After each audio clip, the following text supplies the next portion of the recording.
Every day at Sierra, you'll find top brand apparel, footwear, and gear for 20 to 60% less than department and specialty store prices. And during clearance time at Sierra, those incredible prices are 40 divided by 2.5, carry the 1, even lower. And when you shop clearance at Sierra, you can save a whole lot more on everything you need to get active and outside. That's a lot of saving.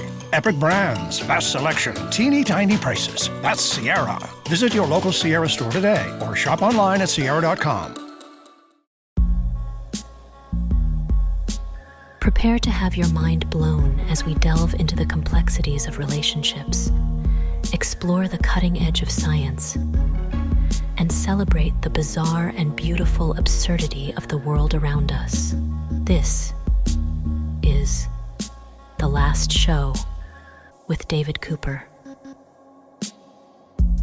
Women and children first. We've all heard the phrase. There is a new study that shows saying women and children is not just descriptive, but it can be used to crank up moral outrage. It can change who we feel compelled to punish, protect, and care about in a crisis. I'm here with someone who's worked on that research. Her name is Anastasiia Grigoreva, and she is a developmental psychologist at Emory University. Anastasiia, welcome to the show. Hi, thanks so much for having me. This phrase, women and children, I feel like it's so familiar.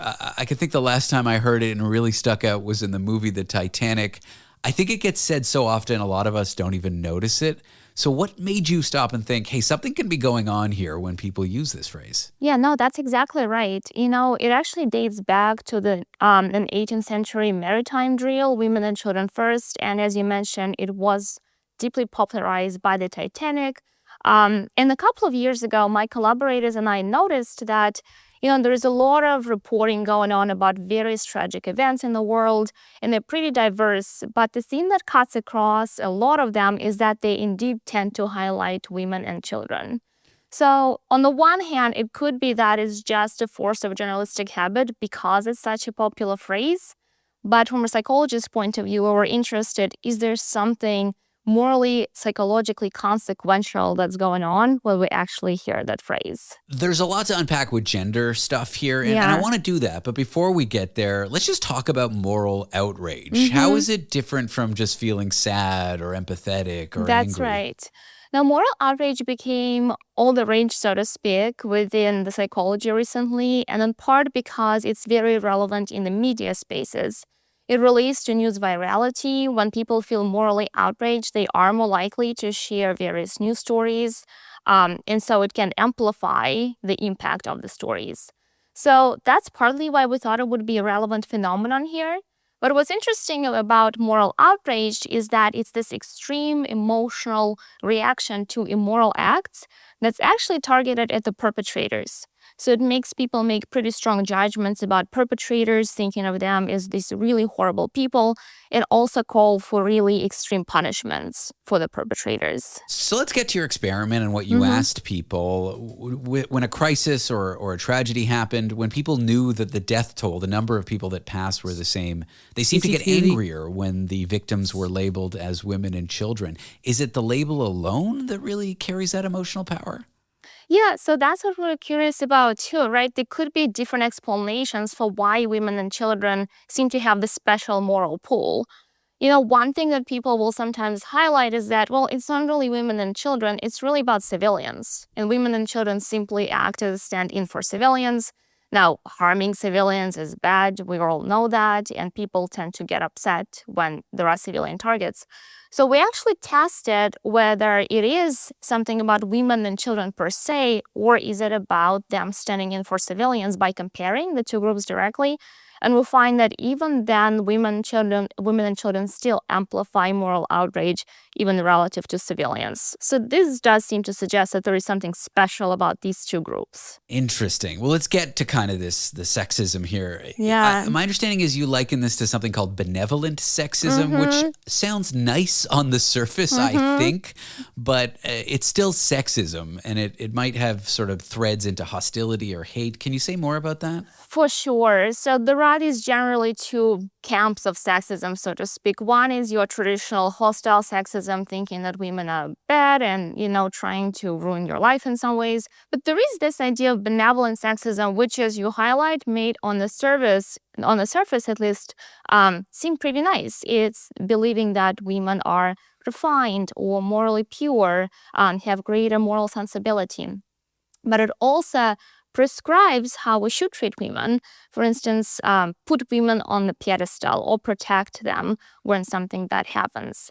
And they tend to go hand in hand, where if you think that women are these great, wonderful beings, you might also want to protect them at all costs, even at the expense of others, most likely men. Does motherhood tie in? Does this association with motherhood and women affect all this, or is that not really what's going on here? Yeah, no, motherhood is definitely a big role of it. And you can argue that a woman really is complying with benevolent sexism if she decides to become a mother, and she might be viewed as really living up to this ideal of womanhood. And we actually were interested in that too. Perhaps when people hear something like women and children, they're actually thinking about mothers and children. And maybe that's where they are feeling morally outraged, because we as a society actually do think about mothers as a pretty sacred role. This is not what we find.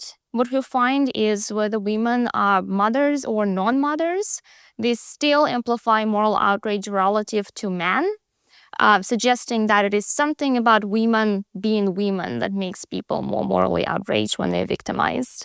Now, when people find out, this is really interesting to me, when people find out in a conflict where there's loss of life that the soldiers were in fact women, do they have that kind of added level of empathy or outrage? Or when they find out women are soldiers, it's sort of like doesn't matter?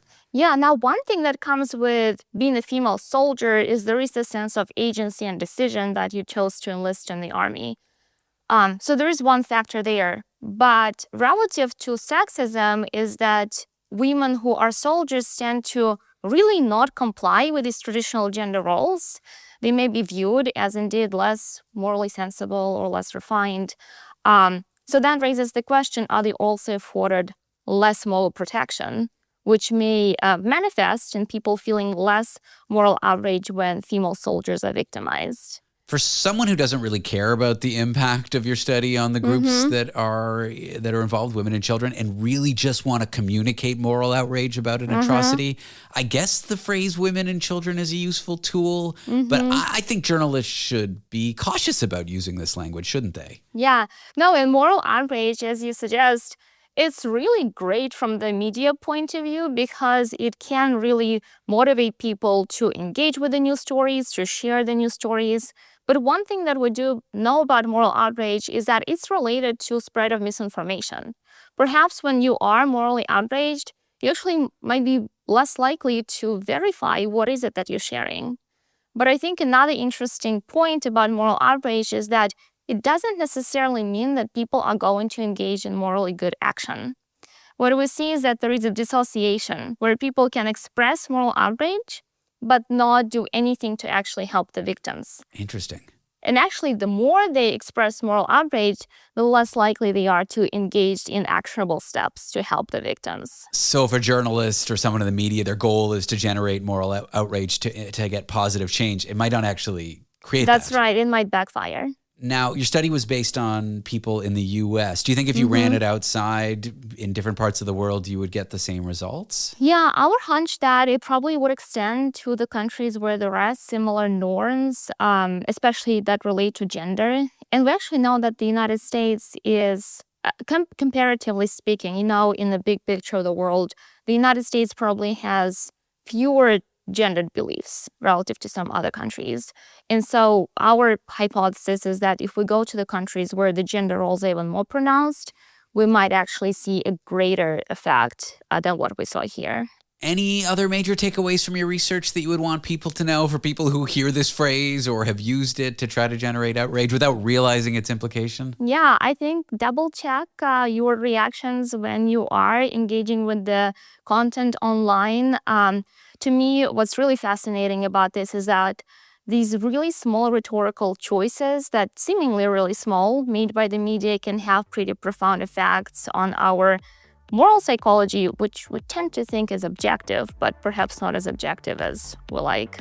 Well, Anastasiia, this has been an interesting chat. I really appreciate you sharing your research with me. Thank you so much for having me. It was great. Anastasiia Grigoreva is a developmental psychologist at Emory University. Welcome to Survivor 50. February 25th on Global. We chose you to represent 25 years of the greatest adventure on television. It's the biggest season ever. The twist is going to open up Pandora's box. Now I see Zach Brown on Survivor. Welcome to Survivor, Mr. Beast. Feels a little like a high school reunion meets a massacre. Survivor 50th season. Wednesday, February 25th on Global. Stream on Stack TV.